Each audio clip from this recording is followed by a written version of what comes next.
안녕하세요. 사연에 빠지다의 DJ 민영입니다. 오늘도 두 가지 사연 준비되어 있으니 끝까지 함께 해주시고요. 구독과 좋아요 버튼도 꾹 눌러주세요. 그럼 오늘의 사연 함께 시작해 볼게요. 안녕하세요. 저는 현재 박사 과정을 밟고 있는 30대 여성입니다. 석사 마치고 한동안 짧게 직장 생활도 해보고 세계 일주도 하고 봉사활동도 하는 등 여러 가지 일들을 경험해보다가 공부를 더 하는 게 제 적성에 맞을 것 같다고 생각하곤 다시 학교로 돌아왔어요. 오랜만에 공부를 하려다 보니 아무래도 적응하는 게 쉽지만은 않아 적잖이 고생을 하기는 했지만 마지막 논문 심사만 통과하면 꿈에 그리던 박사학위를 딸리만 남아서 기대가 큽니다. 박사학위를 위해 다시 학교로 돌아오기 전 제게도 인생의 중대사라고 할 수 있는 일이 여럿 있었습니다. 그 중 하나가 바로 결혼 문제인데요. 한때 가족이 되리라 생각했던 그 사람과 그 집안과의 갈등으로 적지 않은 마음고생을 해야만 했습니다. 당신 자식 귀한 만큼 저도 우리 집에선 둘도 없는 귀한 자식이에요. 그런 남의 집 귀한 자식 업신여기며 뒷조사까지 해놓고 그럼 조용히 넘어가실 수 있을 줄 알았어요? 내가 처음부터 알았으면 그렇게까지 했겠어? 네가 진작 얘기를 해줬으면 내가 그랬겠냐고? 어떻게 그걸 내 탓으로만 돌릴 수가 있니? 그러니까 네가 말 좀 잘 해줬으면 긴 말 필요 없고 본인이 뿌린 씨앗 본인이 알아서 거두세요. 결혼 준비하는 사람들은 흔히 당하기 쉬운 게 결혼 이야기가 나오면 지금까지 상상도 못했던 모습이 내 부모에게서도 나온다는 점들이라고 하죠. 저도 그렇지만 예비 남편 역시 자기 어머니한테 그런 면이 있을 줄은 꿈에도 몰랐을 겁니다. 이래서 배우자 하나만 보고 결혼하는 게 참 위험하다는 생각이 들어요. 물론 결혼하는 당사자들이 가장 중요하다곤 하지만 다른 사람도 아니고 배우자 부모님과 저리 갈등이 크면 결혼 생활이 결코 순탄치 않을 테니까 말입니다. 그렇다고 부모와 인연을 끊는 게 어디 쉬운 일도 아니고요. 당시에는 저도 꽤나 속이 타였습니다. 물론 끝까지 일방적으로 참아주기만 하지는 않았지만 말이에요. 예비 남편을 처음 만난 건 석사 마치고 지도 교수님 소개로 대학원과 연계된 기업에서 보던 업무를 막 정리하고 해외를 떠돌던 시기였습니다. 방학 때 어학연수 다녔던 걸 제외하면 공부를 목적으로 하지 않고 국외를 돌아다녀 본 건 그때가 처음이었어요. 그동안 우물한 개구리로 살다가 모든 선택권이 전적으로 저한테 주어진 것을 제대로 즐긴 것 또한 그때가 처음이었어요. 그러니 마음이 붕 떠있기도 했습니다. 누군가에게 마음을 내어주는 것 또한 평소보다 훨씬 쉬운 시기였죠. 남들은 다들 취업이다 진학이다 치열하게 사는 와중에 제가 석사를 마치고 다양한 경험을 하려고 노력한 것은 그동안 제가 제대로 해본 게 공부밖에 없어서였어요. 초, 중, 고 학창시절은 물론 대학 시절에도 새내기 때 흔히 한다는 자체 휴강 한번 해본 적이 없었습니다. 제 성격이 무던하고 진득한 편이기도 하지만 저희 부모님이 항상 강조하시는 게 성실함이었거든요.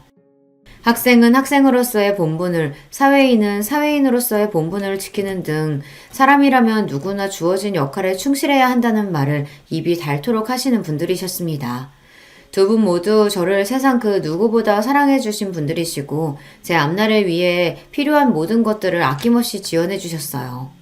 하지만 저런 부분에서는 결코 타협이 없는 분들이십니다.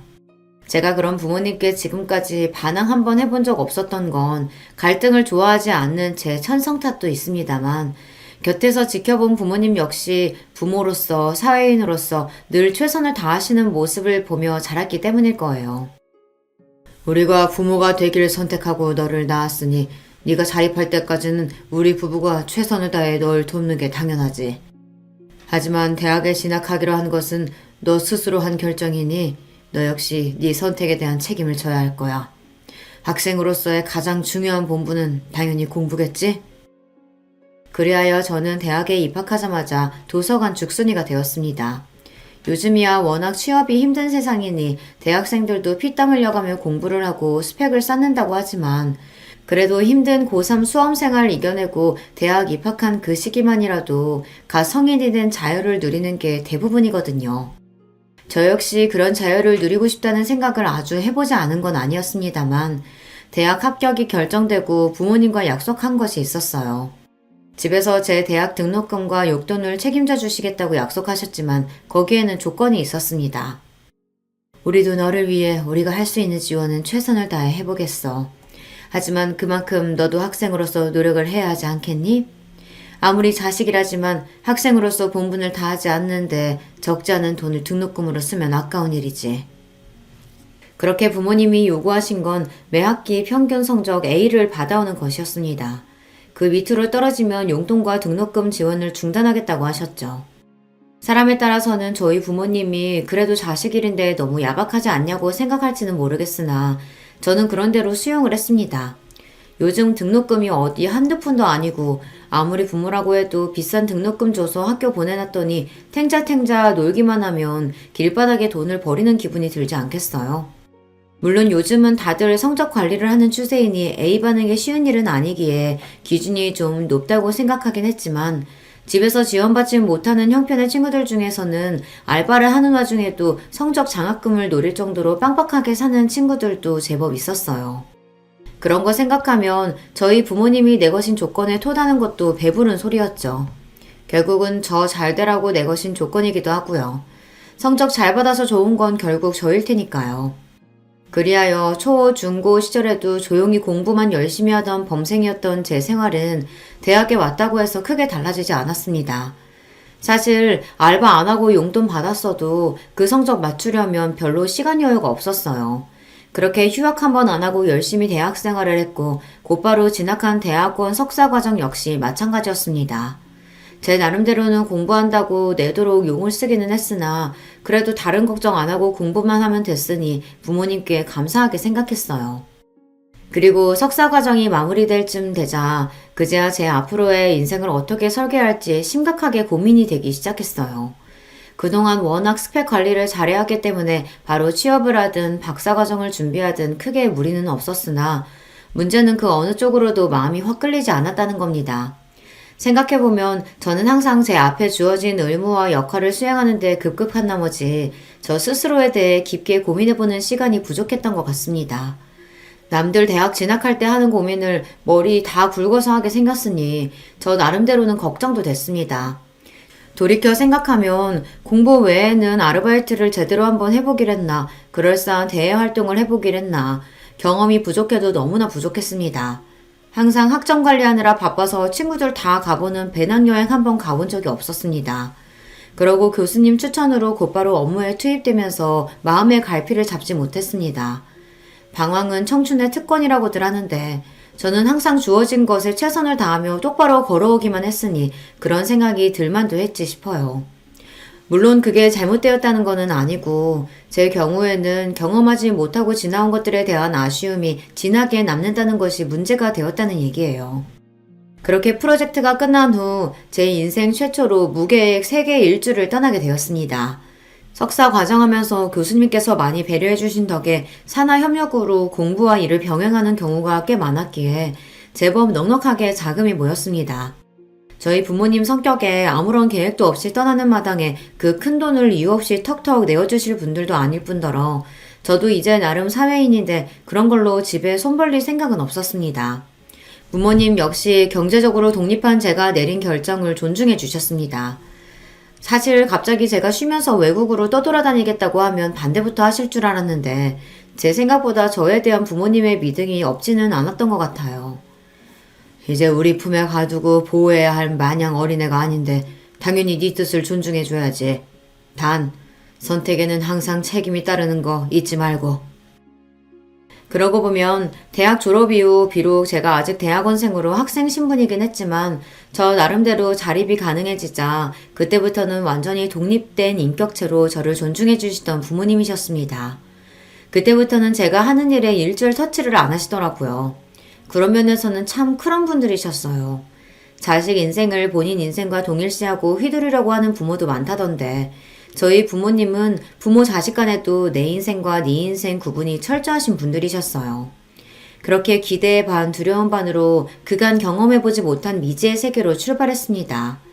처음에는 가볍게 여행 목적으로 유럽 대륙 쪽을 돌다가 충동적으로 아프리카 대륙에까지 흘러들어가게 되었어요. 이렇게 길게 시간을 빼지 않으면 앞으로 아프리카에 가볼 기회는 없겠다는 생각이 드니 주저하는 게 시간 낭비처럼 느껴지더라고요. 아프리카는 제가 생각했던 것 이상으로 아름다웠고 또 제 기대 이상으로 덥고 힘들고 저를 지치게 하기도 했어요. 아무래도 우리나라에 비교하면 치안 역시 여자 혼자 돌아다니기에는 우려되는 부분이 있어서 마냥 자유롭게 돌아다닐 수만도 없었습니다. 그러던 와중에 접하게 된 게 바로 해외 봉사활동이었어요. 아직 낙후된 지역이 많다 보니 몇 안 되는 도시를 떠나면 도움의 손길을 요하는 사람들이 지천에 널려 있었습니다. 처음에는 잠깐 다른 소도시로 떠나기 전에 손이라도 빌려줄까 싶어 초보 자원봉사자들이 할 만한 자잘한 소일거리를 돕던 것이 어느덧 본격적으로 두 팔 걷어붙이고 자원봉사에 뛰어들게 되었습니다. 그도 그럴 것이 도울 것이 끝도 없이 이어졌습니다. 게다가 특히 도움의 손길이 필요한 어린아이들이 많다 보니 눈에 밟혀서 쉽게 그만두기도 힘들더라고요. 제가 봉사하던 곳에 한국 국적의 봉사자들이 많았던 것도 제 발길을 잡았습니다. 여행지에서 잠깐 스쳐 지나가는 한국인들 외에 오랜만에 같은 나라 사람들을 봤더니 반가운 마음이 많이 들더라고요. 예비 남편을 처음 만난 곳 또한 그곳에서였습니다. 그 사람 직업은 의사였습니다. 자원봉사자들 중에서도 가장 수요가 많은 직군이었죠. 아무래도 병원 시설이나 의료진 수가 턱없이 부족한 경우가 많으니 당연한 일이었습니다. 그러다 보니 자원봉사자들 중에서 가장 일이 많고 고생하시는 분들이 의료진 분들이셨어요. 자연히 봉사하는 와중에 그분들 한 번이라도 더 챙기게 되더라고요. 예비 남편 역시 마찬가지였습니다. 조 선생님, 여기 물 한 컵 다 비우시고 조금만 쉬다가 하세요. 그러다 진짜 탈수와요. 감사합니다, 지희씨. 항상 바쁘신데 저희들까지 챙겨주시고 늘 감사해요. 그렇게 작은 것으로 마음 쓰는 것이 여러 번 오가게 되니 가까워지지 않기가 더 힘들었습니다. 특히나 처음부터 봉사 목적으로 봉사단과 함께 입국한 것이 아니라 현지에 여행 왔다가 자원봉사자로 눌러앉은 저 같은 경우가 흔한 건 아니었으니 제게 호기심을 갖기도 쉬웠을 거예요. 그렇게 종일 정신없이 환자들을 돌보다 저녁에 쉬는 시간에 서로 살아온 이야기를 두런두런 나누다 보니 그 사람과 급속도로 가까워지게 되었습니다. 얘기하다 보니 두 사람 간의 공통점도 꽤 많았고요. 저도 지금껏 꽤나 공부하느라 고생을 해왔지만 아무렴 의대생만 하겠습니까? 그 사람 역시 이런 긴 해외 봉사활동 자체가 처음이었어요. 저 여기 나오다고 했을 때 저희 집에서 걱정이 이만저만이 아니셨어요. 힘들게 공부해서 의사 됐으니 이제 제 갈 길 가겠지 싶었는데 갑자기 의료봉사단으로 아프리카에 가겠다고 선언을 했으니 집안이 발칵 뒤집어졌죠. 그동안 제가 집에서 큰 소리 한 번 내본 적이 없었거든요. 딱히 사춘기를 험하게 겪은 것도 아니라 조용히 넘어가기도 해서 지금 여기 온 게 제 인생에서는 첫 반항이나 마찬가지예요. 이 나이 먹어서 반항이라는 말도 우습긴 하지만 저희 어머니 입장에서는 그러셨겠죠. 저야 저를 돌아보고자 하는 생각에 떠난 여행이니 반항이라고까지 할 건 아니었지만 그 외의 상황을 생각해보면 저와 크게 다르지 않다는 생각이 들었어요. 성격 역시 저처럼 수더분하고 지금껏 살면서 크게 갈등을 겪지 않은 것 또한 참 잘 맞는다고 생각했고요.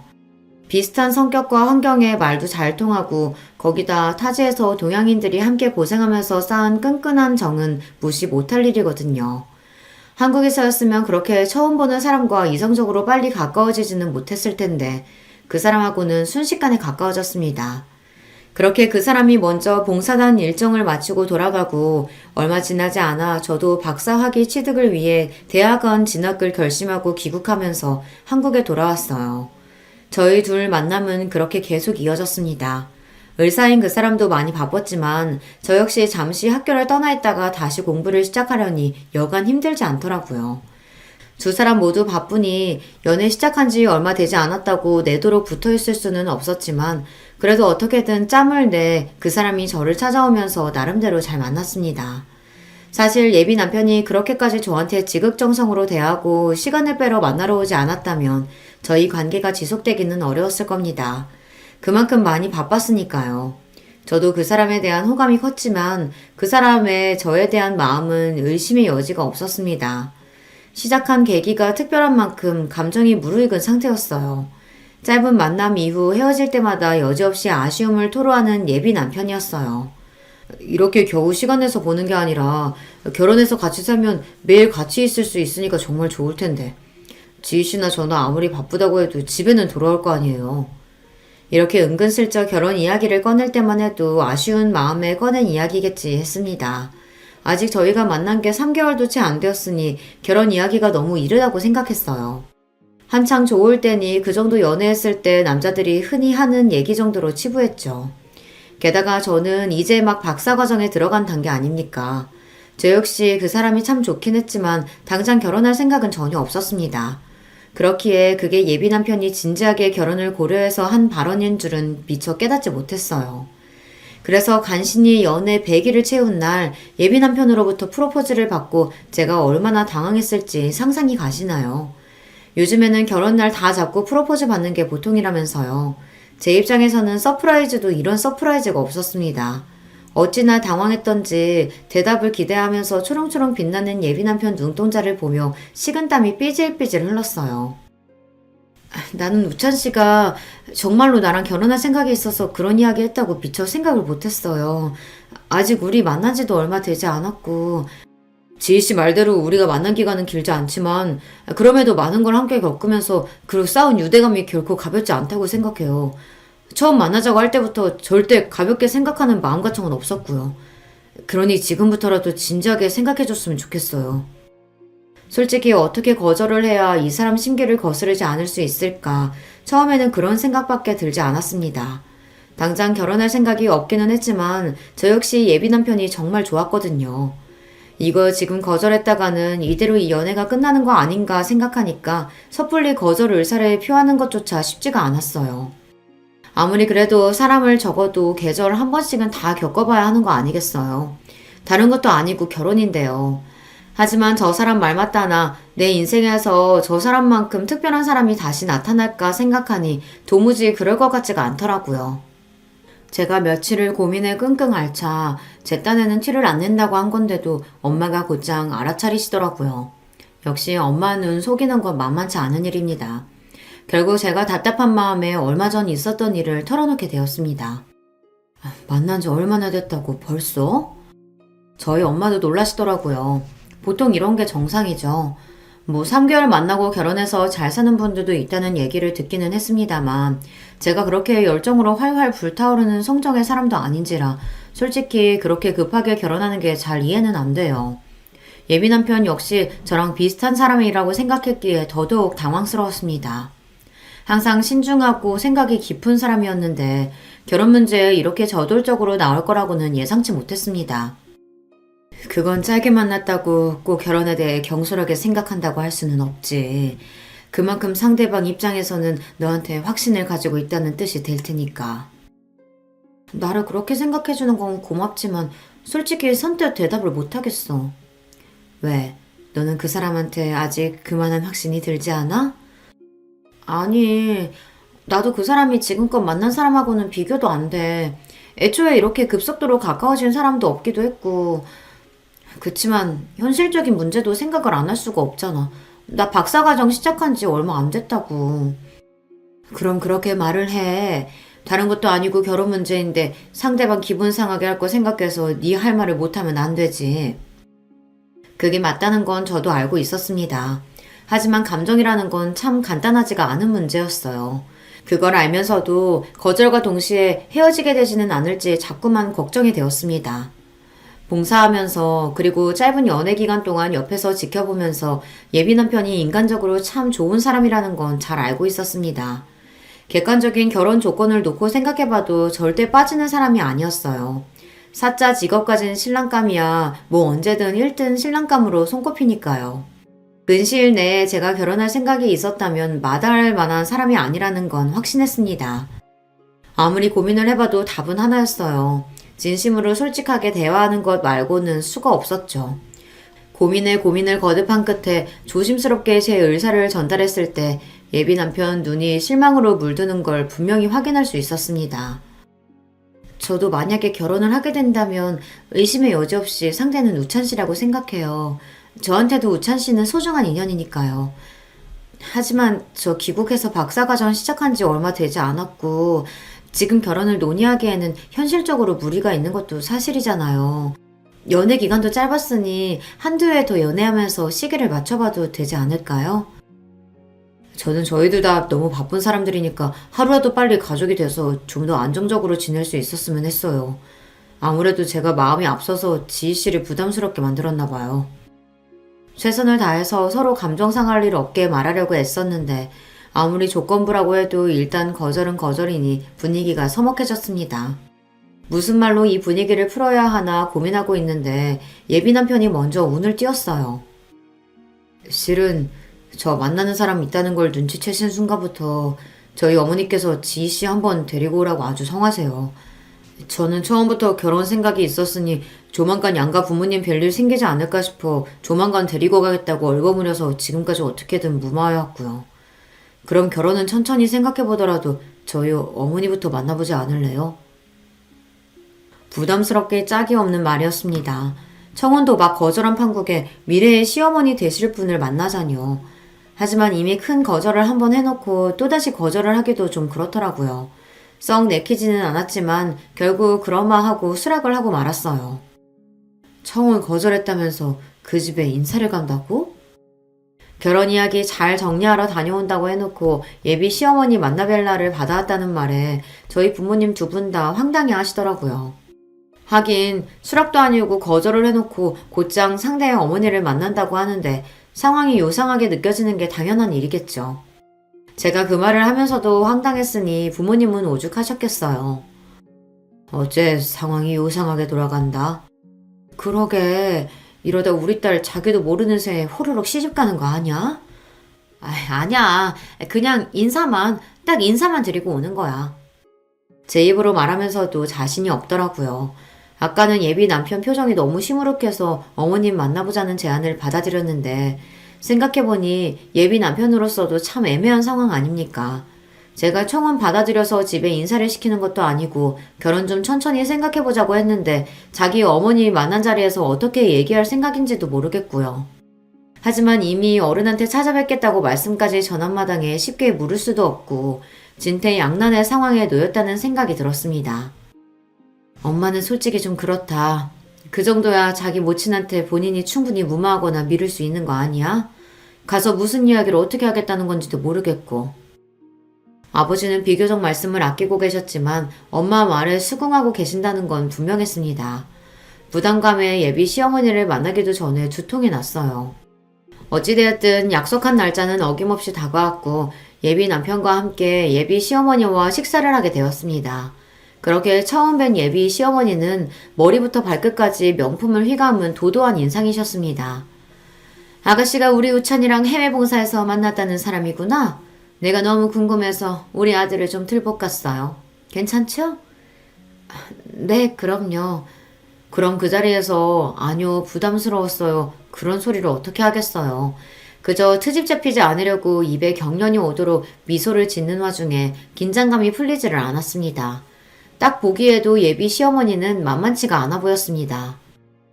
얘가 어릴 때부터 머리가 좋고 성격이 다정해서 크면서 내 속 한 번 썩인 적이 없었어요. 성적이 워낙 잘 나오니 아까운 마음에 의대가라고 했을 때도 군말 없이 따랐고 애가 참 효자거든. 그러니 내가 얘 갑자기 아프리카 가겠다고 했을 때 얼마나 놀랐겠어? 거기가 어디 보통 땅이야? 내전도 많고 전염병도 돌고 그런다던데 내가 어찌나 가슴이 철렁하든지. 아프리카도 사람 사는 곳이니 못 갈 것까지야 없지만 예비 시어머니 말 맞다나 지역에 따라서는 위험한 것도 있고 병원도 많이 부족한 건 사실이죠. 부모 입장에서는 걱정이 될 수도 있다는 생각이 들었습니다. 비록 다 커서 의사까지 된 아들을 여전히 너무 품 안의 자식처럼 싸고 둔다는 느낌을 지우기는 힘들었지만 말이에요. 그런 생각을 하던 와중에 새침한 눈길로 저를 바라보던 예비 시어머니가 제게 물으셨어요. 나는 다 큰 아들 자식 아프리카 내보내기도 쉽지가 않던데 지희 씨 집에서는 크게 신경을 안 쓰시나 봐요? 딸 자식이면 더더욱 걱정이 될 만도 한데 부모님이 많이 바쁘신가 봐? 저희 부모님이라고 어떻게 걱정이 없으셨겠어요. 저도 우찬 씨랑 비슷하게 자라서 지금까지 제 나름대로는 크게 부모님 속썩이지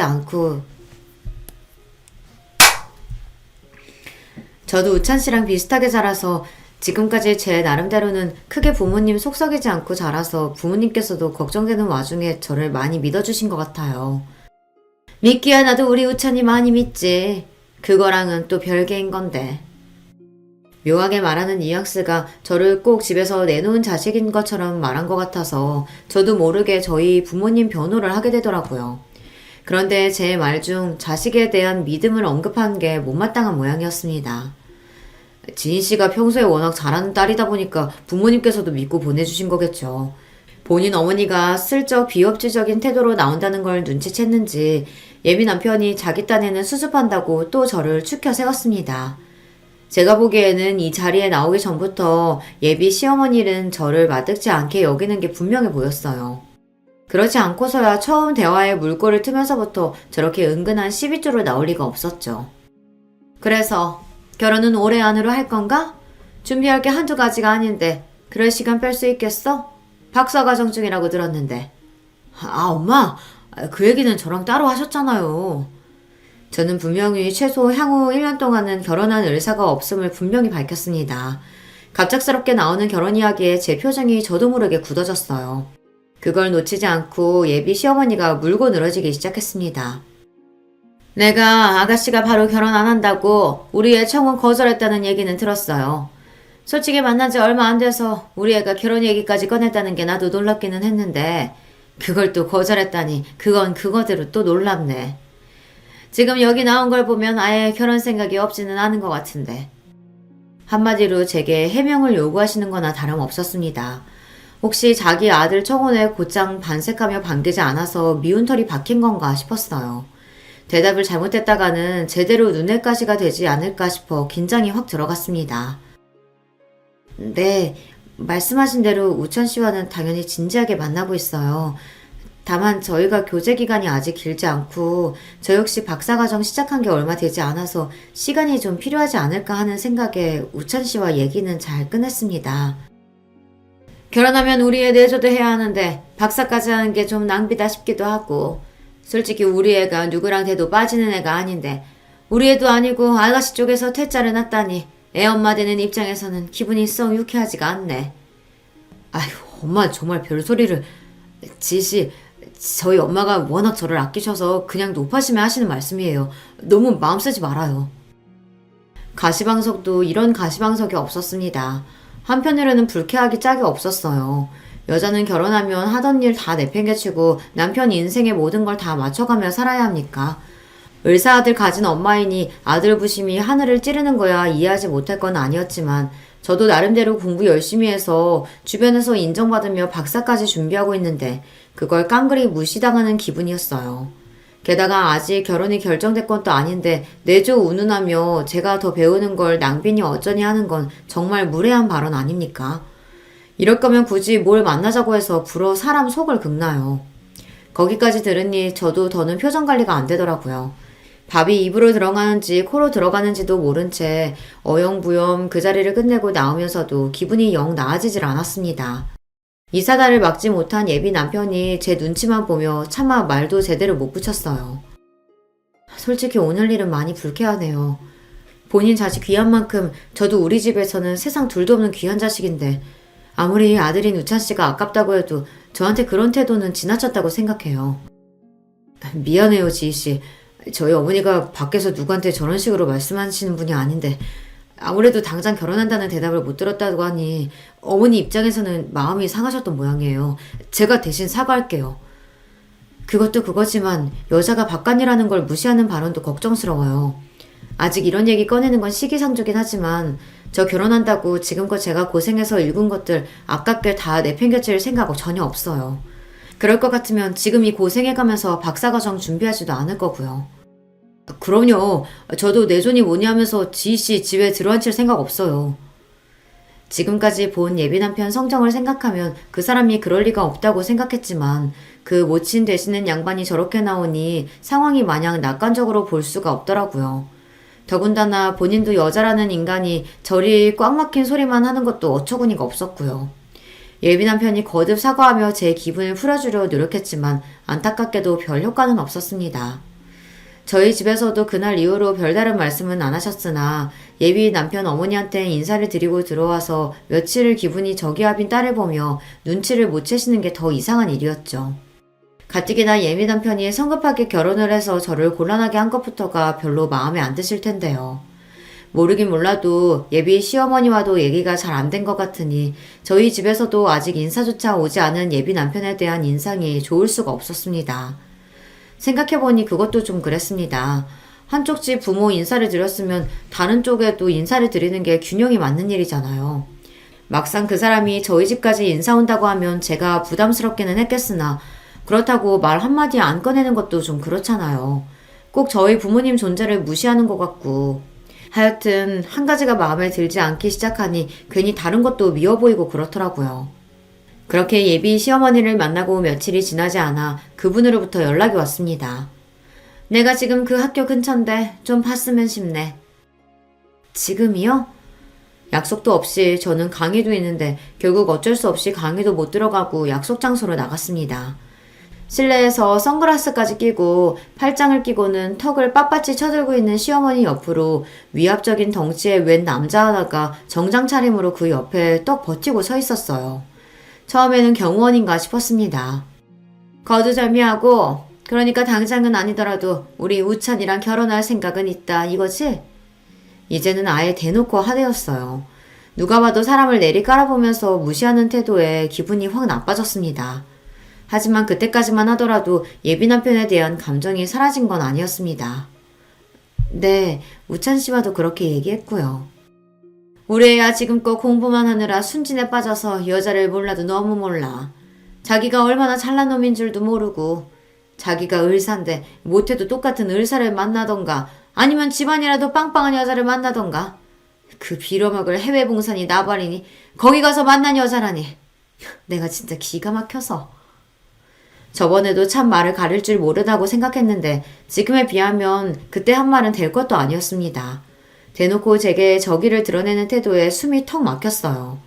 제가 의사는 아니더라도 연구원으로서 제 가치가 이런 취급을 받을 일은 절대 아니라고 생각해요. 애초에 결혼도 당신 아들이 밀어붙인 거지 제가 당신 아들과의 결혼에 목맨 것도 아닌데 왜 이런 소리를 들어야 하나 억울한 마음이 들었습니다. 저번부터 말씀이 지나치신 것 같습니다. 정 제가 마음에 들지 않으시면 애초에 만나시지 않으실 수도 있으셨고 아드님 통해서 나는 이 결혼 성사되길 원치 않는다고 하시면 될 일을 굳이 저를 불러내서 이렇게 모진 말씀 하실 거 없잖아요. 우찬 씨 귀한 아드님인 것만큼 저도 저희 집에서는 귀한 딸 자식이에요. 말씀 함부로 하지 말아주세요. 어디 어른이 말씀하시는데 따박따박 말댔고요.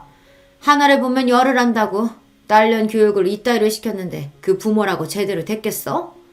애초에 정신머리가 있는 부모라면 딸 자식 혼자 외국으로 돌리는 게 말이 되냐고. 여자가 조신하지 못하게. 다니면서 어떻게 놀고 다녔는지 알게 뭐야? 저도 모자라서 제 부모님 욕에 외국에서 어떻게 놀았느냐니 하는 그 천박한 발언은 또 뭡니까? 이쯤 되니 그냥 저랑 개싸움하려고 불러낸 건가 진짜 제정신인가 싶었어요. 물에도 정도껏이지 지금 그게 무슨 말씀이세요? 그쪽이 뭐라고 저희 부모님한테 그런 모욕을 주세요. 당장 사과하세요. 사과? 사과는 내가 받아야지. 순전히 내 아들 꼬여낸 것도 모자라 감히 네 주제에 내 아들 청혼을 거절해? 네가 어디 가서 을사 남편 만날 재주가 있다고? 도대체 뭐 하자는 건지 모르겠네요. 제가 우찬 씨랑 결혼하는 것도 싫고 제가 우찬 씨 청혼을 거절하는 것도 싫고 뭐 어쩌자는 거예요? 당연히 내 잘난 아들이 널 차야지. 10살짜리만도 못한 소리를 바락바락 내지르는 꼬락서니를 보고 있자니 기가 막혀서 말문이 막혔습니다. 이런 꼴까지 봤는데 저라도 저런 여자 며느리가 되고 싶겠어요. 자기 어머니가 어떤 사람인 줄 알고 저한테 굳이 인사까지 시킨 예비 남편에게까지 정이 떨어질 지경이었습니다. 정말 기가 막히네요. 아드님 그리 아까우시면 그냥 끼고 사세요. 이게 말버릇하고는 내 아들은 내가 너랑 비교도 안 되는 잘난 여자 찾아서 붙여줄 거야. 이 건방진 거. 내가 너 이대로 곱게 놔둘 것 같아? 김비서, 당장 전년 지금까지 어떻게 살았는지, 부모란 인간들은 뭐하는 인간들인지 하여튼 걸리는 건 다 싹 철저히 조사해봐. 너 어디 하나라도 걸리면 보자. 미쳤어요? 지금 누구 뒷조사를 한다는 거예요? 옆에 장승처럼 서있던 덩치가 저 여자 집안 비서였던 모양입니다. 예비 남편 아버지가 사업을 한다고 들었으니 회사 비서인지 저 여자 개인 비서인지까지는 모르겠으나 그 인력까지 끌어와서는 저를 겁이라도 줄 요량이었겠죠. 아주 입을 열면 열수록 천박함이 줄줄 흘러내렸습니다. 나야말로 나한테 이따 이러고는 당신 가만히 둘 줄 알아? 당신이야말로 각오 단단히 해. 제 말에 콧방귀를 끼는 그 여자에게 쏘아붙이고 그 자리를 박차고 나왔습니다. 세상에 경우가 없어도 저렇게 경우 없는 인간을 본 적이 없었어요. 부하가 머리 끝까지 치밀어 올라 온몸이 부들부들 떨렸습니다. 그 분풀이할 대상은 한 사람뿐이었어요. 지희씨? 당신 어머니 진짜 제정신이에요? 살면서 이런 모욕은 처음이야. 저런 인간인지 알면서도 나한테 소개시킨 거면 우찬씨도 공범인 거고 그걸 몰랐대도 정말 기가 차네요. 나도 그런 사람이랑 가족으로 엮일 생각 추워도 없어요. 결혼이고 뭐고 싹 다 없던 걸로 해요. 그러고는 전화를 확 끊어버렸습니다. 그러고 일주일을 예비 신랑을 만나주지도 전화를 받지도 메시지에 답을 해주지도 않았습니다. 고작 이 정도로는 성에 차지 않았지만 따지고 보면 예비 남편보다는 예비 시어머니에게 한껏 퍼부어줘야 이 분이 풀릴 것 같았습니다. 그렇게 딱 일주일을 채운 후 저는 그 예비 시어머니라는 집에 쳐들어갔습니다. 그 여자가 저를 불러냈을 때 제 비서까지 들러리를 시키며 위압감을 조성했으니 저도 제 지원군과 함께했어요. 바로 제 어머니의 비서였습니다. 야, 너 여기가 어디라고 쳐들어와? 여전히 기세가 등등해서는 눈을 부라리며 제게 위협적으로 소리치는 그 여자였습니다. 하지만 저에게는 그저 우스울 따름이었죠. 제 딴에는 화가 나서 길길이 날뛰느라 제 옆에 있는 사람은 보지도 못하는 것 같았습니다. 왜? 내가 어디 못 올 때 왔어요? 더럽게 잘난 척하더니 집이라고는 쥐똥만하게 별로 볼 것도 없네. 뭐야? 이판사판인데 저라고 말 곱게 할 이유는 더 없죠. 지가 날뛰어봤자 제 손바닥 아니었습니다. 당장이라도 저를 후려치기라도 할 기세로 들려드는 그 여자를 어머니 비서가 막아섰습니다. 저희 어머니 비서분도 저 여자 비서 못지않게 강골이시거든요. 단박에 양손이 결박되고 고무나무에 매달린 매미꼴이 된 여자가 버둥거리기 시작했습니다. 야, 너 이거 안 나? 감히 내가 누군 줄 알고? 김비서, 이것들 안 내보내고 대체 뭐 하는 거야, 김비서! 제 힘으로 안 되니 제 비서만 목이 터져라 찾고 있었습니다. 그때였습니다. 서류 봉투를 든 그 여자 비서가 사색이 되어 사장실 안으로 뛰어들어온 건 말이죠.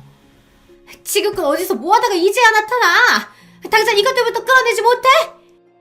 사모님, 제발 말씀 좀. 이러시면 저희가 정말 곤란해집니다.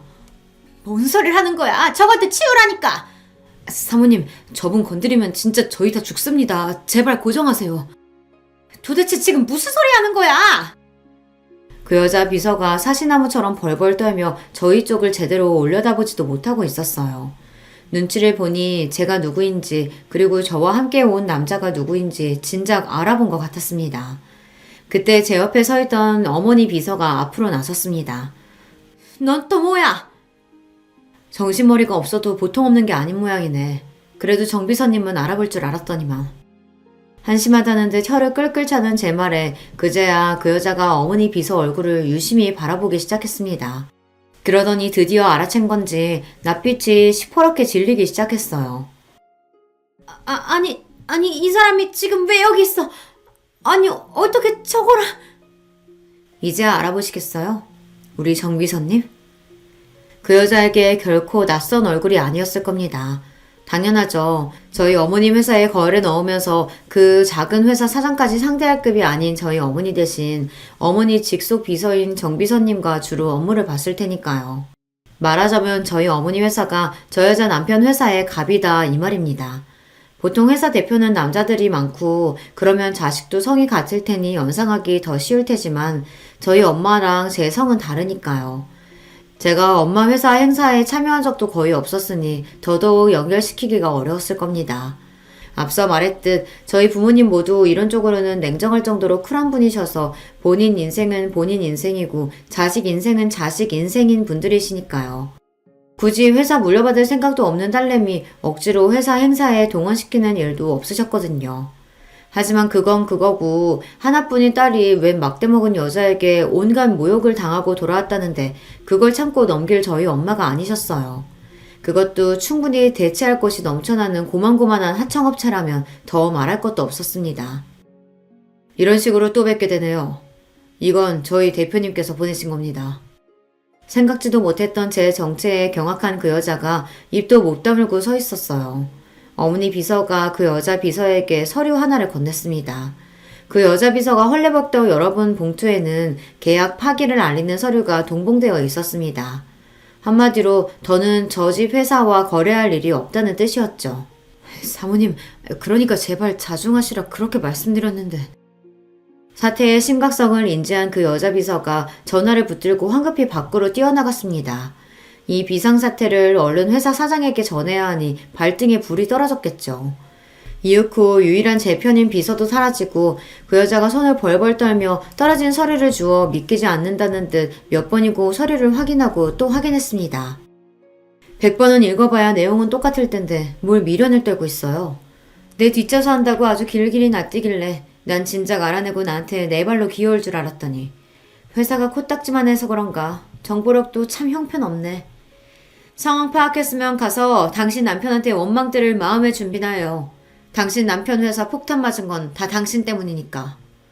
멍청하게 서있던 여자가 신나게 비꼬는 제 말에 퍼뜩 정신이 들었는지 갑자기 제 앞에 철퍼덕 주저앉았습니다. 그대로 양손으로 제 다리를 붙들려고 드는 걸 곧바로 어머니 비서가 제지했습니다. 아이고, 우리 남편 회사는 안 돼. 그게 어떤 회사인데. 우리 집 밥줄인데 그걸 이렇게 끊는 법이 어딨어. 뭐 대단한 인간이라도 된 것처럼 나의 집 귀한 자식 집 밟는 건 되고 내가 당한 만큼 갚아주는 건 왜 안 돼? 덩치까지 끌고 나와서 약하고 만만해 보이는 여자 위협하는 비열한 짓거리 했으면 당신도 되돌려 받아야지. 안 그래? 제 천박한 짓거리가 눈덩이처럼 불어나 초래한 작금의 사태에 돌아버릴 지경인지 부끄러운 줄도 모르고 바닥에 붙은 그 여자가 펑펑 울기 시작했습니다. 그러더니 곧 두 손을 모으고 파리처럼 싹싹 빌기 시작했어요. 아이고 아가씨, 내가 사람을 몰라봐도 한참 잘못 보고 내가 이렇게 빌게. 제발 우리 애아빠 회사는 건들지 말아요. 잘못은 나 혼자 했잖아. 내가 시키는 건 다 할 테니까 제발. 집어치워. 그러는 나는 뭘 잘못해서 당신 같은 천박한 여자한테 그 소문을 겪게 만들었어. 우리 부모님은 뭘 잘못했다고 그 모욕을 들어야 했는데 내가 당신 때문에 겨우 그 당신 잘난 아들 때문에 이 꼴을 겪었는데 나라고 사정 봐줄 이유 없지. 다른 사람 함부로 휘두르려고 한댔까 똑똑히 한번 치러봐. 그리고는 그 여자가 바닥을 기든 엎드려 읍소를 하든 신경도 쓰지 않고 그곳을 빠져나왔습니다. 한참 멀어질 때까지 세상이 떠나가라 우는 그 여자 꼴을 보아도 아무것도 아닌 주제에 다른 사람 무시하고 업신여겨 못됨 심보가 다시금 생각나 일말의 동정심조차 들지 않았어요. 계약 파기는 여전히 유효했습니다. 좀 더 정확히 말하자면 얼마 남지 않은 계약 기간을 더는 연장하지 않겠다는 게 맞겠네요. 그러니 크게 법적으로 문제될 것도 없었습니다.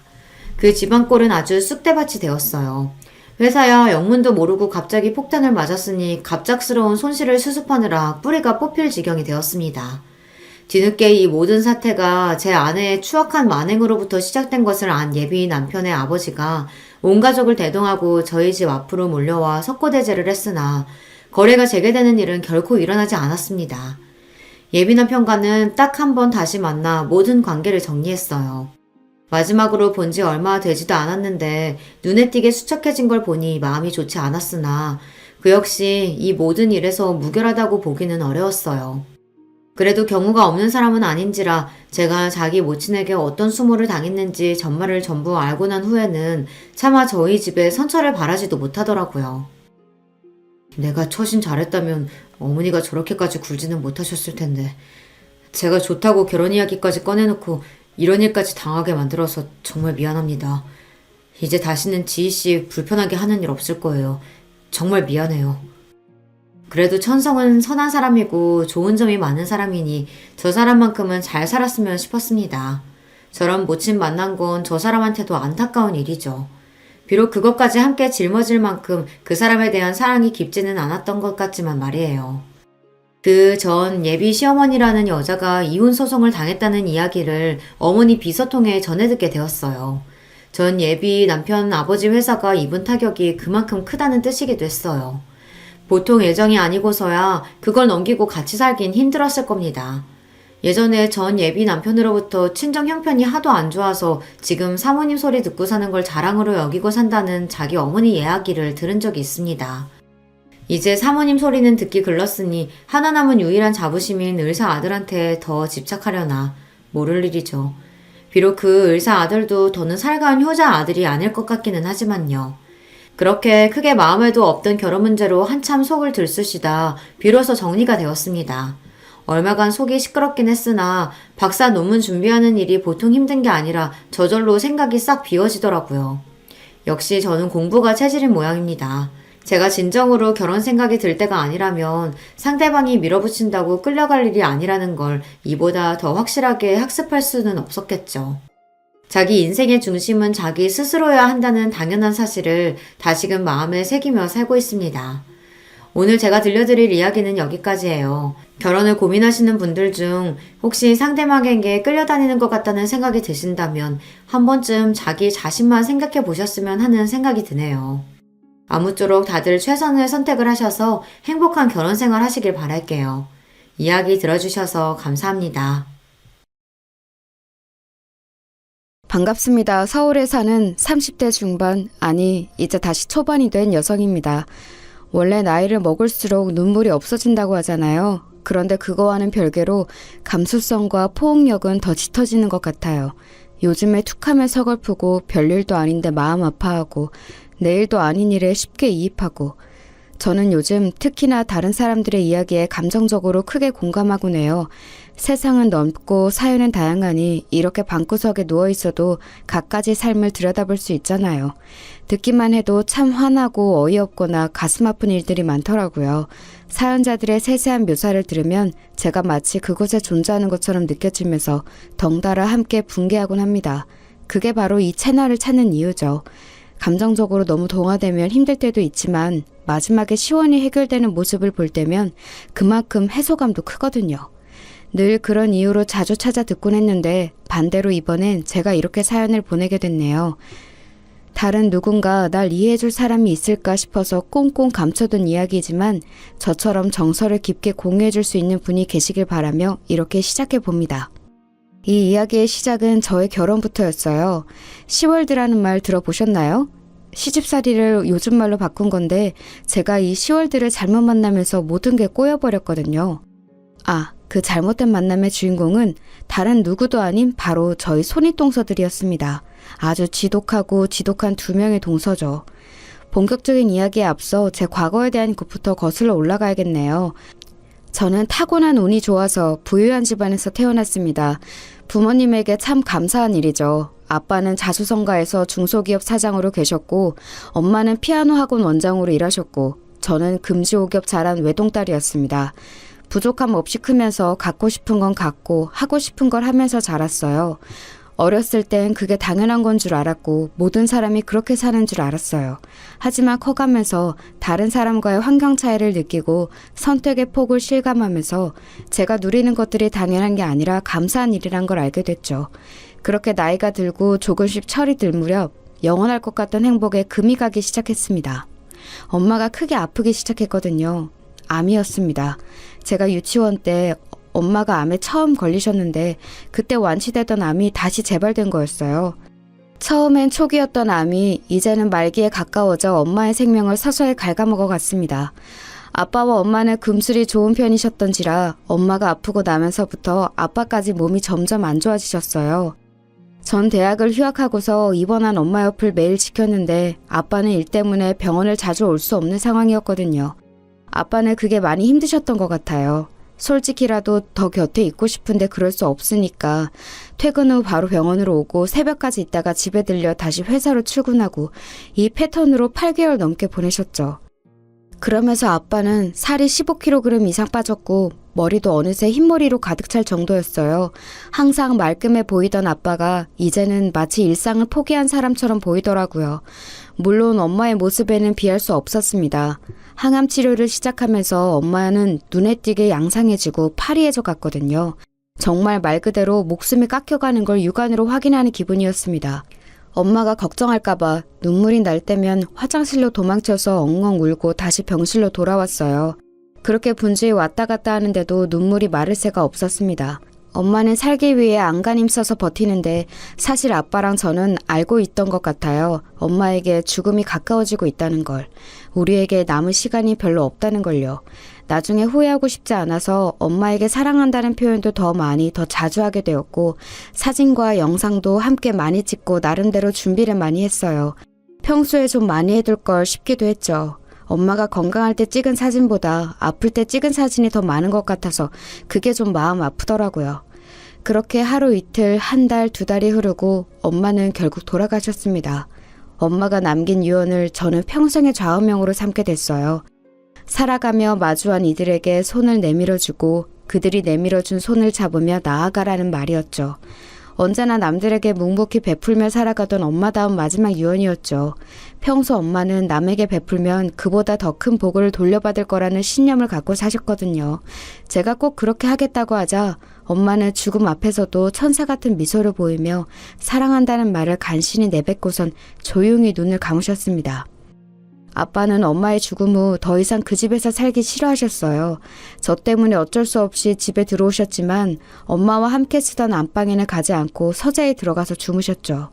엄마가 떠나고 3개월간은 울지도 않고 슬픈 내색도 하지 않으셨는데 어느 날 엄마가 쓰던 앞치마를 발견하고선 식탁 앞에서 펑펑 눈물을 쏟아내셨어요. 그 모습을 본 저도 통곡할 수밖에 없었죠. 그때 처음으로 아빠한테 이사 가자고 이곳을 떠나자고 말했던 것 같아요. 사실 그 집은 엄마에 대한 추억과 그리움으로 똘똘 뭉쳐 있어서 떠나면 안 될 것 같은 책임감을 갖고 있었거든요. 그런데 그 책임감 때문에 아빠와 제 감정에 발이 묶여있는 느낌이었어요. 대놓고 슬퍼하기도 어렵고 그렇다고 외면하기도 힘든.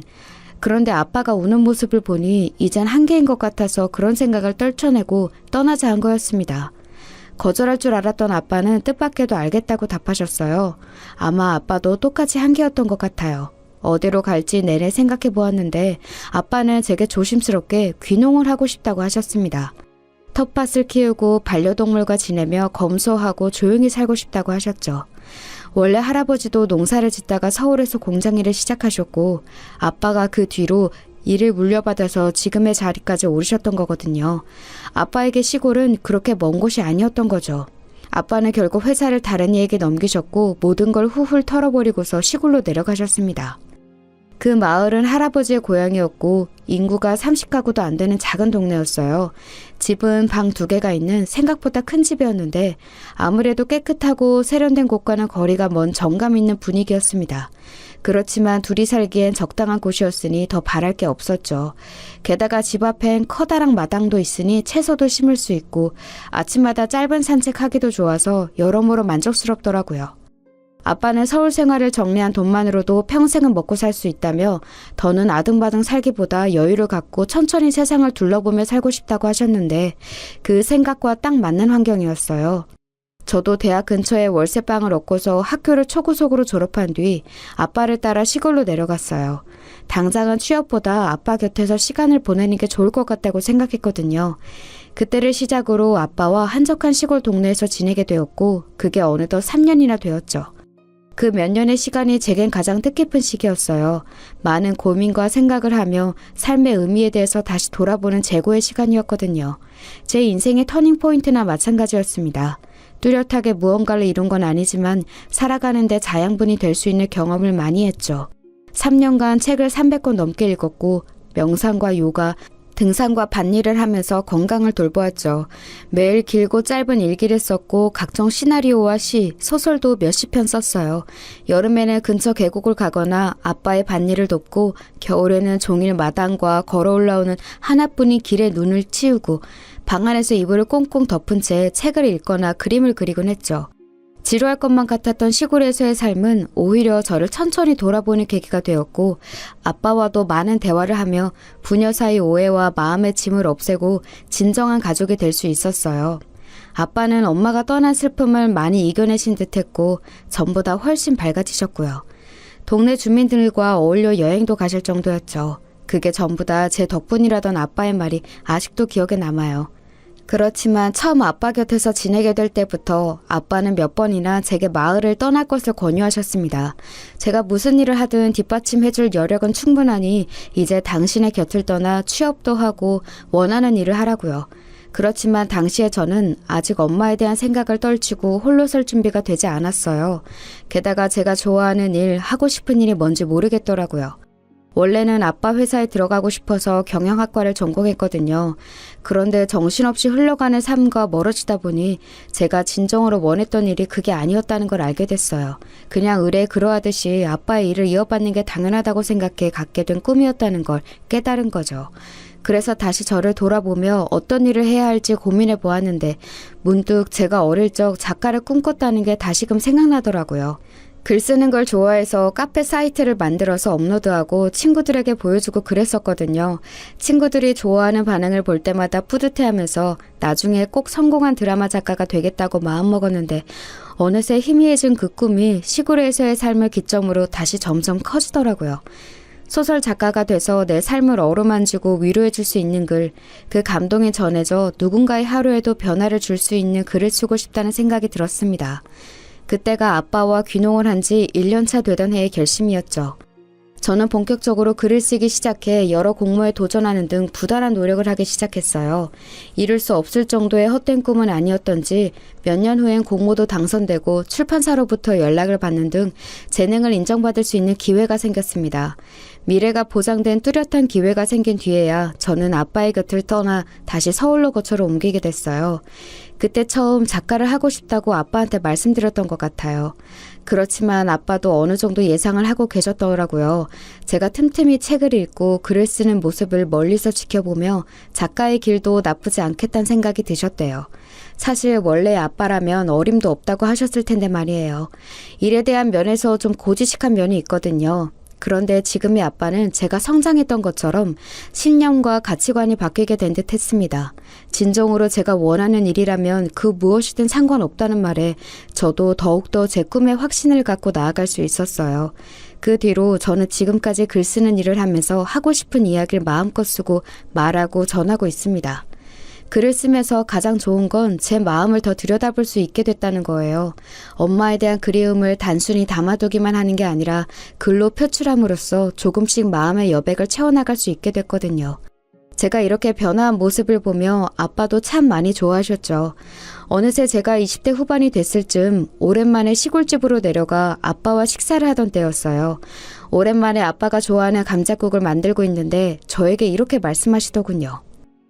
소영아, 너도 이제 30이 가까워졌고 일도 그만큼 안정됐으면 이제 평생 함께할 사람을 찾아보는 건 어떠니? 마음 맞는 사람을 찾는다고 곧바로 찾아지는 것도 아니다만 지금의 넌 그쪽으로는 마음을 아예 열지 않는 것 같아서 너무 닫아놓거나 막아두지 말라는 이야기야. 누군가 너에게 다가갈 수 있도록 요즘 같은 세상에 결혼이 꼭 필요하겠냐마는 네 곁에서 함께 달려주고 땀을 닦아주고 응원해줄 수 있는 사람은 꼭 필요해. 아빠도 네 엄마가 있어서 가능했던 일들이 많거든. 소영이 너도 그런 반려자를 만났으면 좋겠다. 아빠가 처음으로 꺼낸 이야기에 당황했지만 이내 알겠다고 답했습니다. 아빠가 어떤 마음으로 그런 이야기를 하셨을지는 대충 알고 있었어요. 제가 다른 또래들처럼 사랑도 해보고 연애도 해보면서 보통의 삶을 살게 바라셨던 거겠죠. 아빠는 엄마를 만난 게 세상에서 가장 잘한 일이라고 했으니 삶 속에서 사랑이란 가치가 중요하다는 걸 저도 알았으면 좋겠다는 뜻으로요. 그 당부를 들으니 저도 누군가를 만나야겠다는 생각이 그제야 슬며시 들더군요. 그때 곧바로 떠오른 한 사람이 있었어요. 대학 초반에 저에게 고백했던 과 선배가 있었거든요. 사실 과 내에선 인성도 성격도 다 좋다고 소문이 자자했던 사람이었고 실제로 만났을 때도 정말 좋은 사람이란 걸 단박에 알 수 있었어요. 다정하고 배려심 깊고 세상을 아름답게 볼 줄 아는 그런 사람이었거든요. 다들 그 선배가 연애하며 정말 잘해줄 것 같다고 임모와 칭찬했는데 뜻밖에도 학기가 끝날 무렵 친한 후배 사이 정도였던 저에게 고백을 해온 겁니다. 그간 곁에서 지켜보았는데 저와 함께 있고 싶다는 생각이 들었다면서요. 그런데 당시 엄마가 투병 중일 때라 전 누군가를 만날 여유가 없었어요. 사실 저 또한 선배에 대한 마음이 있었지만 거절해야 하는 상황이니 그걸 말할 수 없었죠. 엄마가 돌아가신 후엔 학원에만 열중해서 조기 졸업을 했고 그 후엔 또 바로 아빠를 따라 시골로 내려갔으니 만날 틈이 없었습니다. 그렇게 7년이란 시간이 지나고 나서야 그 선배가 문득 생각이 나서 처음으로 먼저 연락을 해봤습니다. 사실 저도 당시 무슨 용기로 그렇게 했는지 모르겠어요. 그 선배와 알고 지낸 건 고작 1년 반 정도의 시간이었고 그 뒤로 7년이란 긴 시간이 지났는데 말이에요. 저에게 화가 난 상태거나 아예 깨끗이 잊은 상태거나 누군가 옆에 있는 갖가지 문제들이 있을 수 있는데도 그런 걸 하나도 고려하지 않은 채 연락을 해버린 겁니다.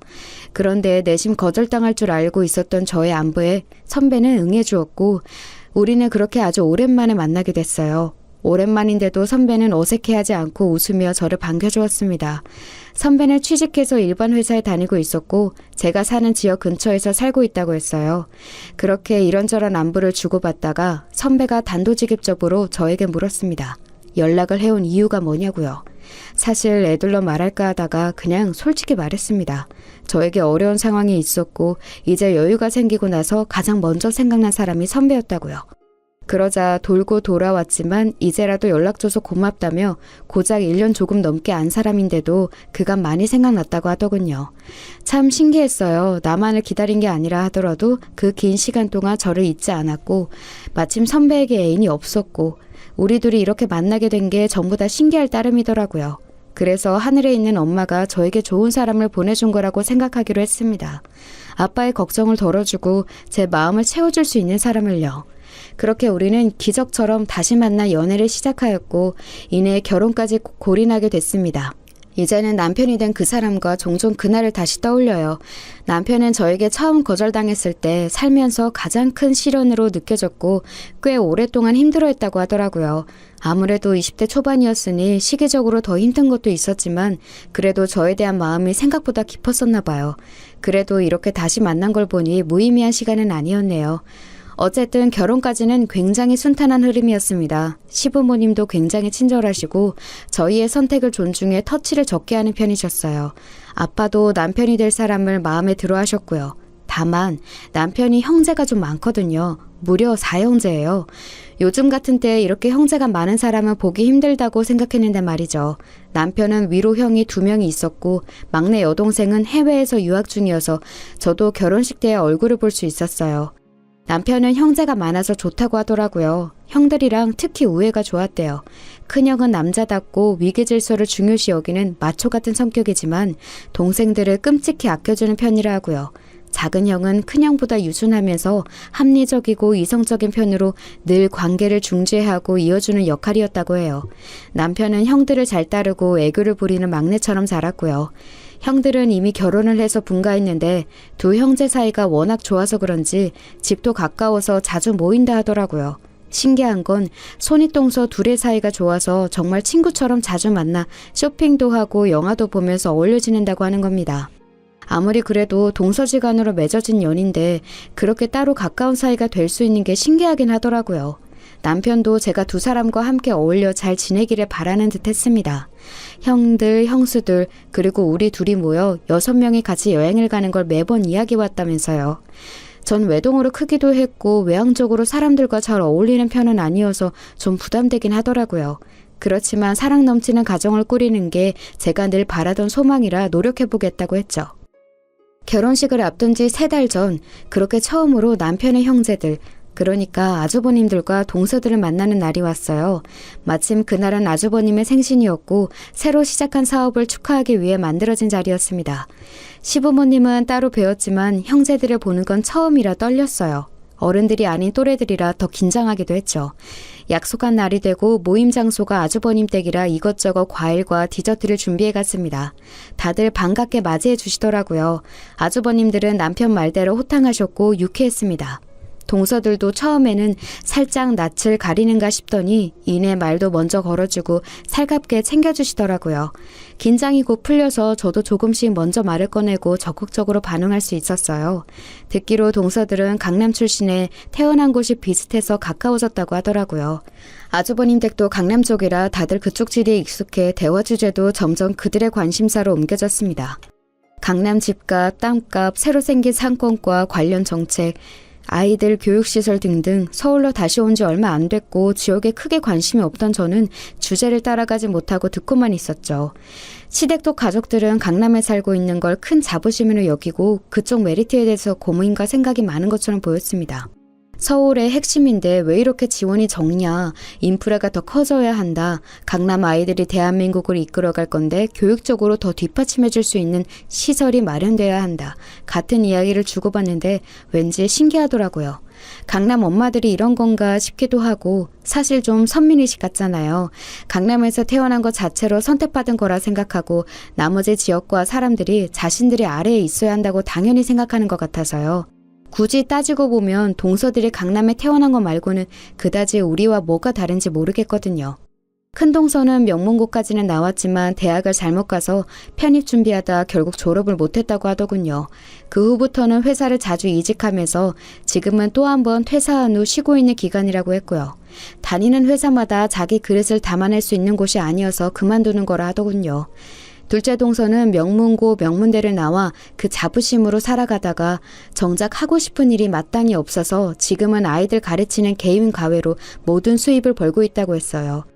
여기까지 다 본인들 입으로 말한 거예요. 자신을 담을 그릇이 못 돼서 너무 작은 일이어서 더 큰 일을 해야 할 사람이어서 라는 이유로 밥 먹듯이 퇴사를 하는 사람과 지금까지 취업을 하지 못한 사람이 모여 매일 부조리한 사회를 꼬집고 나라를 비판하니 사실 좀 아이러니하게 느껴지더군요.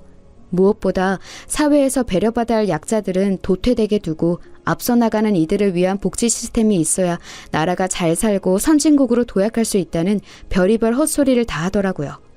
아주버님들과 남편은 이런 분위기가 익숙한 건지 동서들의 이야기를 듣지 않고 형제끼리 모여서 스포츠나 회사 얘기를 하고 있고요. 그래서 동서들 이야기를 듣던 중 저도 모르게 푹 하고 웃음이 나왔습니다. 제 작은 웃음소리에 한순간 정적이 찾아왔어요. 너무 작은 소리였는데도 다들 그걸 듣고서 놀란 표정으로 저를 쳐다보더라고요. 멀리서 다른 이야기를 나누던 아주버님들까지도요. 그건 분명 제 실수가 맞아요. 생각지 못하게 나온 거라 저 또한 많이 당황스러워서 손살을 치며 그냥 혼자 생각하다가 그런 거라고 둘러댔습니다. 그러자 첫째 동서가 다시 미소를 지으며 저에게 묻더군요.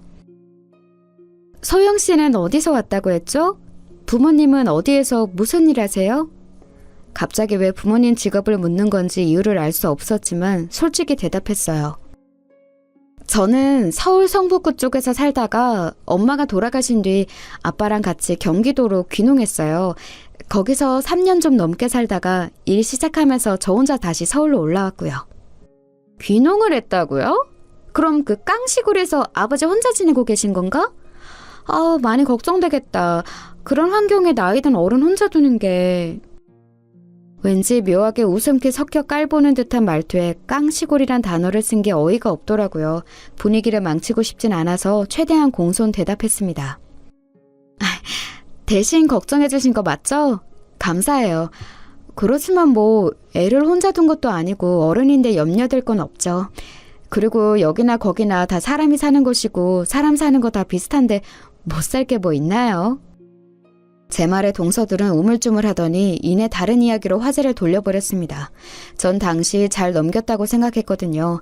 비록 작은 실수를 했지만 그쪽에서도 무례하게 나왔으니 서로 잘 참고 좋게 넘어간 거라고요. 남편도 그 사이에 달라진 분위기는 못 느꼈다고 했고요. 그런데 그건 순전히 저만의 착각이었습니다. 그날부터 동서들의 괴롭힘이 시작되었거든요. 그 뒤로 모임이 있으면 동서들은 제가 어색해할 수 있으니 저를 빼고 남편만 오라 하거나 시댁 모임에서 저를 소외시키는 등 교묘하게 어려운 분위기를 조성해 갔어요. 왜 그런 거 있잖아요. 대놓고 물어보기엔 애매한데 기분은 계속 나빠지는 그런 따돌림 분위기. 그걸 저만 느끼는 건지 남편과 시부모님은 아예 모르는 눈치더라고요. 남편에게 대놓고 형님들이 자꾸 내 말을 못 들은 체하고 무시한다. 자꾸 나를 없는 사람 취급한다 라고 말하면 기분 탓이라며 두 사람이 워낙 절친해서 제가 오히려 소외감 드는 거라고 말하더군요. 남편이 다정하긴 하지만 원체 세심한 편은 아닌지라 모르는 것 같다고 생각했어요. 기분 탓이라고 하기에 그냥 넘길 수 없는 일이 자꾸만 겹쳐지고 있었거든요. 결혼식 당일 정말 정신없이 준비하고 사람들을 맞이하면서 하루가 어떻게 흘러가는지 모르겠더라고요. 그런 와중에 가족들과 인사를 하는데 저 멀리서 환히 웃으며 다가오는 동서들이 각각 하얀색 재킷과 하얀색 원피스를 입고 있더라고요. 당황해서 어버버 하는데 저에게 다가와 너무 예쁘다는 둥, 드레스가 너무 잘 어울린다는 둥 갖가지 칭찬을 해주는 겁니다. 이렇게 좋은 말을 해주는데 옷은 그냥 신경을 못 쓴 거겠지 하고 넘기려고 했습니다. 그런데 웨딩 사진 촬영 때도 재킷을 안 벗고 굳이 바로 제 옆에 찰싹 붙어서 사진을 찍으려고 하더군요. 뭐 그것까지도 그려려니 했어요. 당시엔 차마 고의적인 거라고는 생각 못했거든요.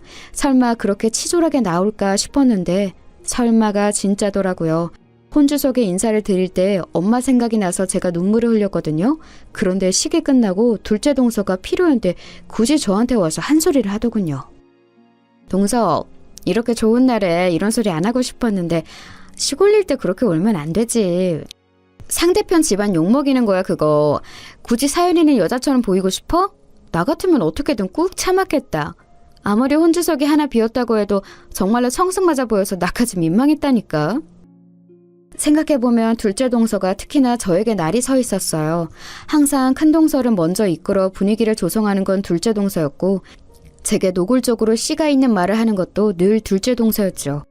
게다가 사람들이 있는 데서는 몸을 사리고 꼭 뒤에서 이렇게 교묘하게 말하는 게 주특기인 걸 보면 뭔가 제 뒤에서 작당 모의를 해왔던 거겠죠. 어쩌면 제가 가장 조심해야 하는 건 둘째 동서라는 생각이 들었습니다. 혼조성 얘기까지 나오니 화가 나서 형님에게 한 소리 하려고 했습니다. 그러자 그 옆에서 이야기를 엿듣던 아빠가 참으라며 제 손을 꼭 잡아주셨어요. 그래서 저도 주변의 눈치를 보고선 간신히 화를 참았죠. 그렇게 손님들을 다 보내고 난 후 저는 아빠와 잠시 앉아 숨을 돌리는 시간을 가졌습니다.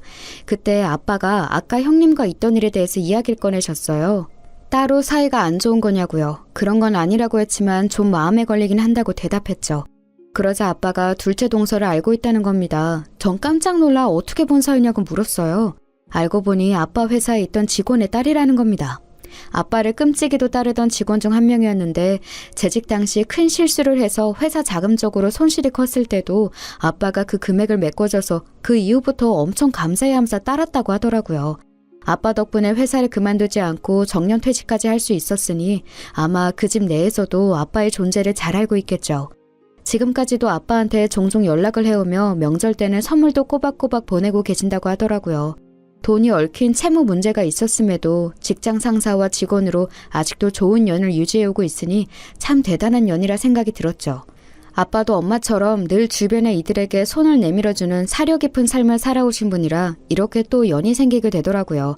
그 직원분과의 관계가 이어져 오면서 아빠는 직원의 딸인 둘째 동서 결혼식까지 가게 된 거였고 아빠 혼자만 딸의 얼굴을 알고 있던 겁니다. 그러다 여기서 이렇게 만나게 돼서 많이 놀랍다고 하셨어요. 생각지 못한 이야기에 저도 크게 놀랐습니다. 아빠는 만약 계속 괴롭힌다면 아빠 이름을 대라면서 그럼 바로 알 거라고 말했어요. 그리고는 아빠에게 갚을 돈에 대해서 말하면 앞으론 끽소리도 못할 거라 하셨죠. 적어도 생명의 은인 집안에게 꼼짝 못할 테니까요. 동서는 제 결혼식까지 왔으면서 아빠 이름을 확인도 보지 않은 것 같더라고요. 그러니 그 뒤에도 저를 괴롭힌 거겠죠. 이 사실을 알면 둘째 동서가 어떤 말을 할까 궁금했지만 아빠 말처럼 언젠가 저를 위한 호신용으로 쓸 무기로서 두고서 우선은 묵인하기로 했습니다. 결혼식 후 남편과 저는 서로를 배려하고 위해주며 행복한 신혼생활을 이어갔습니다. 저는 주말마다 어르신들을 돕는 봉사활동을 가곤 했는데 이젠 남편이 함께 해주면서 일주일 내내 가정 안팎으로 사랑 넘치는 시간을 보낼 수 있었어요. 때마다 아빠를 만나러 시골도 가주고 셋이 여행도 가면서 가깝게 보냈죠. 남편은 아빠가 엄마 때문에 회사를 다른 사람에게 옮기고 귀농했다는 걸 알고 있었어요.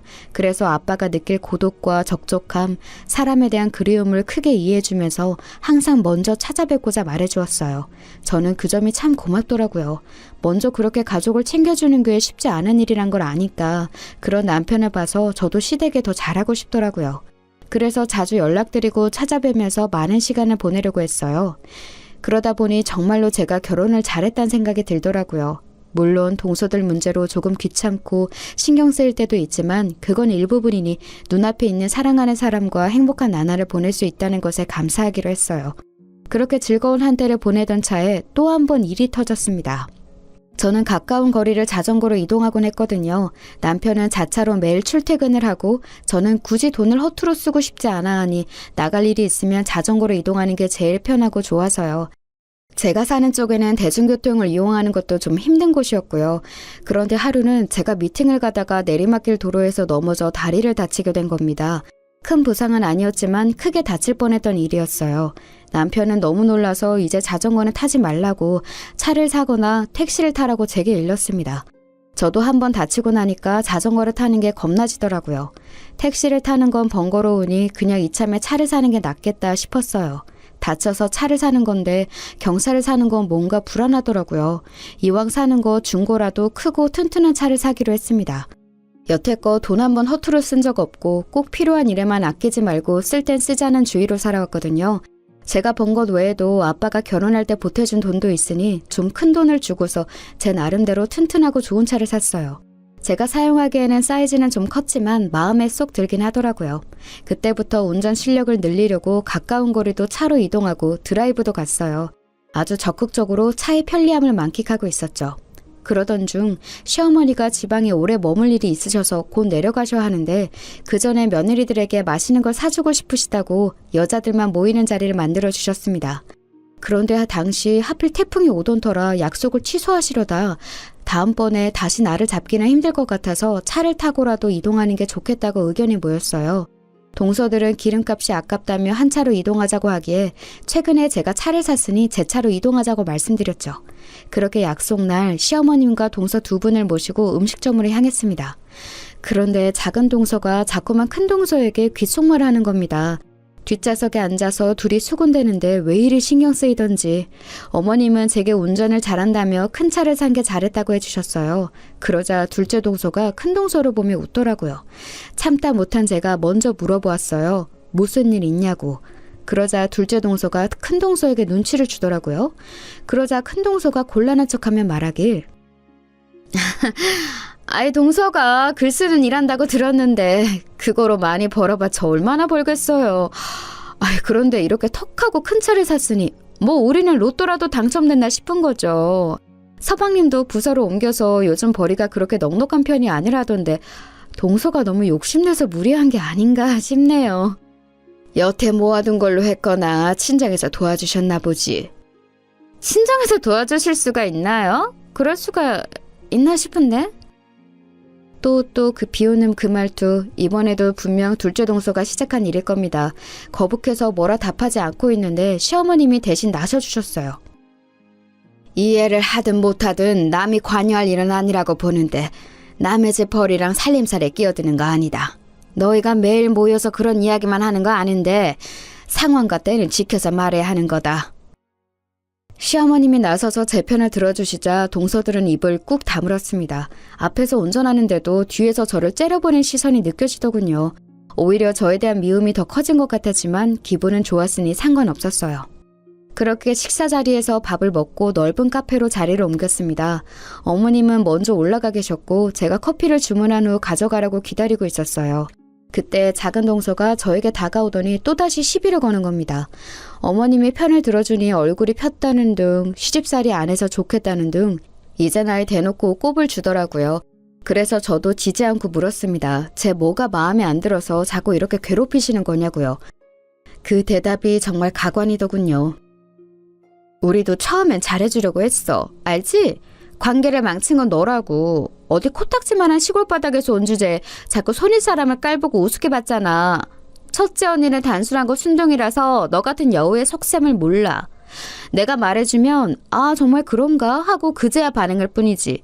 그게 답답해서 앞으로 내가 대신 좀 교육해주려고 해. 그러니 잠자코 듣기나 하라고. 말대꾸하지 말고. 드라마에서나 보던 양아치 모습 그대로였어요. 황당해서 가만히 쳐다보는데 휙 하고 웃으며 화장실에서 나오던 큰 동서를 데리고 어머님께로 향하더라고요. 세상 살면서 참 별의별 일이 다 있구나 싶었습니다. 그래도 참자 부족한 사람에게 손 한 번 더 내밀어준다고 생각하자는 마음으로 화를 다스렸어요. 그리고 커피를 가지고 테이블을 향했죠. 동서들은 아무 일도 없었다는 듯 하하호호 웃으며 어머님과 수다를 떨고 있더라고요. 저는 적당히 반응만 해주던 중 둘째 동서가 저희 아빠에 대한 이야기를 하기 시작했습니다. 저희 아빠가 정말로 은인처럼 모시는 분이 있거든요. 아빠가 다니던 회사 대표님이셨는데 제 가족이 어려울 때 손 내밀어 주신 분이에요. 그분 아니었으면 빚 때문에 아빠랑 엄마, 저랑 동생 전부 다 흩어져 살 수도 있었고 저도 명문대는커녕 대학도 꿈꾸기 어려웠을 거예요. 전 얼굴도 모르지만 늘 감사한 마음으로 지내고 있어요. 덕분에 이렇게 잘 커서 좋은 집으로 시집도 올 수 있었으니까요. 어머님과 큰 동서는 둘째 동서의 말에 감명 깊어하며 반응해 주었지만 전 가만히 있었어요. 전 속으로 그게 우리 아빠야 이 자식아 라고 소리쳤지만 입 밖으로는 말하지 않았죠. 말만 들으면 감사히 할 줄 아는 건실한 청년 같은데 사실 속이 베베 꼬인 사람과 싸우는 건 저만 손해니까요. 그렇게 이야기를 나누고 우린 밖으로 나갔습니다. 어머님이 화장실에 다녀오시는 동안 저희는 카페 1층 밖에서 쏟아지는 비를 보고 있었죠. 안 그래도 쏟아지는 비에 아빠가 걱정돼서 아침 일찍 통화를 나눴었거든요. 아빠는 집이 고지대에 있어서 다행히 별다른 피해는 없을 것 같다며 저나 다치지 않게 조심하라고 말씀하셨죠. 그래도 혼자 계신 아빠가 걱정되는 건 어쩔 수 없더라고요. 내일 비가 그치면 바로 찾아뵈어야겠다고 생각하며 비를 보고 있었어요. 그런 저의 이성을 둘째 동서가 말 한마디로 단박에 끊어버렸습니다. 비가 엄청 오네? 이러다 동서 친정집 떠내려가는 거 아니야? 그럼 혼자 남은 아버지가 섭섭해하시겠다. 여기서 우리랑 이렇게 커피나 마실 때가 아니라 시골로 내려가 봐야 할 것 같은데. 뭐 이미 떠내려간 후였을 수도 있고. 그 말을 하며 키득키득 웃는데 저는 순간 화를 참지 못하고 둘째 동서의 뺨을 때렸습니다. 엄마는 제게 그러셨죠. 남을 이해하고 그대로 받아들이고 서로 도우며 살아가라고요. 혼자 사는 세상이 아니니 더불어 살을 부딪히며 살아가야 한다고요. 하지만 그 말은 상황에 따라 다르다는 걸 제 인생에 어느 때나 통용되는 좌우명이 될 수 없다는 걸 깨달았어요. 이렇게 우리 가족의 얼굴에 침을 뱉고 비아냥대는 인간에게는 손을 내밀어 주는 게 아니라 그 손으로 시원하게 일격을 가하는 게 정답이라는 걸요. 제게 뺨을 맞은 둘째 동서는 그대로 날아가 빗속에 주저앉았습니다. 큰 동서가 놀라서 따라가 일으켜 주었죠. 둘째 동서는 있는 대로 열이 받은 듯 일어나 제게 덤벼들었습니다. 동서가 몰랐던 것 같은데 저는 시골에서 몇 년 동안 지내며 하루도 빠지지 않고 운동과 밭일을 하면서 체력이 굉장히 좋은 편이었거든요. 글을 쓴다고 해서 힘이 없을 거란 건 편견일 뿐이었죠. 저에게 달려드는 동서의 멱살을 잡고서 저는 다시 뒤로 밀쳐버렸어요. 그리고 당황하는 그 얼굴에 참아왔던 말을 쏟아부었죠. 그동안 인간적으로 대해주려고 했는데 도저히 안 되겠네. 정길준, 이 이름 알죠? 형님이 아까 본인 입으로 술술 말했잖아요. 가족의 은인이라고. 그 은인인 정길준이 바로 우리 친정 아빠라는 거 아직도 몰랐어요? 그간 툭하면 강남, 명문고, 명문대 귀에 딱지가 않게 말하더니 정작 인간답게 사는 걸 모르니 배운 게 다 어디로 갔나 싶네. 그쪽에 멸시하고 모욕한 시골에 사는 우리 아빠한테 전해줄게요. 그쪽 아버지가 말아먹은 재산 도로 다시 받으라고. 그럼 형님이 그 집안에서 어떤 취급을 당할지 눈에 훤하겠다. 그쵸? 뺨 맞은 거 고소해요. 나도 똑같이 사기죄로 그쪽 아버지 고소할 테니까. 그러자 둘째 동서는 생각지도 못했다는 듯 아무 말도 못하다가 이내 상황 파악을 한 듯 했습니다. 그때부터 제 다리를 잡고 늘어지기 시작했죠. 동서. 미안해. 내가 잘못했어. 실수한 거야. 방금은 난 전혀 몰랐다고. 알았으면 이렇게 안 했지. 내가 실수했네. 크게 실수했어. 한 번만 봐줘. 응? 우리 아빠 지금 그 소식 들으면 뒷목 잡고 쓰러지셔. 사실 난 그냥 형님이 시킨 대로 한 거야. 막내 동서 교육 잘 들여야 한다는 말 듣고 한 거라고. 어머, 얘 좀 봐. 지금 무슨 소리 하는 거야. 내가 언제 시켰어. 네가 매번 날 살살 꼬드기면서 막내 동서랑 이간질했잖아. 난 그간 정의했으니 못 이기쳐 따라가 준 건데 진짜 웃기네 너. 어느새 둘이 싸우고 있기에 머리가 지끈거려서 보고만 있었습니다. 이윽고 시어머님이 오셨고 저는 어머님만 모시고 차를 타 그곳으로 빠져나왔습니다. 동서들이 싸우고 있다가 제가 차문을 잠그니까 그 빗속에 따라와서는 문을 열라고 고래고래 소리를 지르더군요. 자기들은 어떻게 집에 가냐면서요. 그래서 살짝 창문을 내리고선 형편에 맞지 않는 차 타지 말고 본인들 재량껏 알아서 오라고 했습니다. 그러자 아주 생 난리를 치는데 오히려 웃음이 나더라고요. 시어머님은 당황하며 무슨 일이 있었냐고 물으셨어요. 저는 결혼 전에 있었던 일부터 시작해 방금 전 일까지 전부 다 말씀드렸습니다. 그리고 이런 못난 모습 보여드려서 죄송하다고도 했죠. 잠자코 듣고만 계셨던 시어머님은 저를 이해한다며 그동안 마음고생이 심했을 텐데 이제 화를 푸는 게 어떻겠냐고 말씀해 주셨어요. 마음속에 미움을 갖고 살면 그 사람이 더 힘들어진다고요. 그 말을 듣는데 눈물이 흘러나왔어요. 어머님 말씀이 맞아요. 제 안에는 그간 남에 대한 미움으로 가득 차서 어쩌면 이런 다툼의 순간이 오길 바랐던 것 같아요. 제가 너무 못나진 것 같아서 마음에 여유 없이 살아온 것 같아서 지난 시간이 반성되더라고요. 둘째 동서를 용서하든 안 하든 그건 제 자유니까 저에게 선택을 맡기겠다는 어머님의 말에 그날 밤 많이 고민했어요. 둘째 동서는 계속해서 제게 연락을 해오며 사과하는 상황이었고요. 저는 이대로 넘어갈 수는 없을 것 같아 다음 날 아빠를 찾아뵙고는 그간 있었던 일에 대해 말씀드렸습니다. 그렇지만 고소하는 것보다 차라리 아빠가 그 직원분에게 이런 일이 있었다고만 전해드려도 충분히 잘못을 꾸짖을 수 있을 것 같다고 했어요. 아빠 생각도 저와 같았고요. 아빠는 곧장 그 직원에게 전화해 둘째 동서와 제 사이에 있던 일에 대해 전하셨죠.